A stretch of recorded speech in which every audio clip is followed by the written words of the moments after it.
folks, Debbie Ray here, the gardener wife. I just planted snap peas today, and this is the first year where right away I've got the bird scare tape up. I've used it for the first time last year, and it worked a lot better than everything else I have tried. Little twirly things and windmills and stuff. Trying to keep birds from picking at the pea seedlings and bean seedlings later when they're young. They nip at the leaves. So, I think this might even work for keeping squirrels away from tomatoes and such. Right now it's quite breezy, so you can hear it.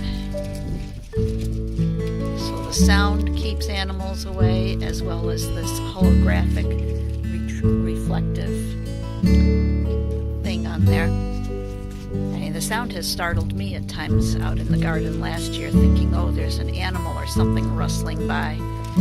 So that's one of the reasons I think it's going to be effective. And I'm glad I got it up right at the beginning. So that's it. Just wanted to let you know in case you're having problems with birds too. This is what works for me.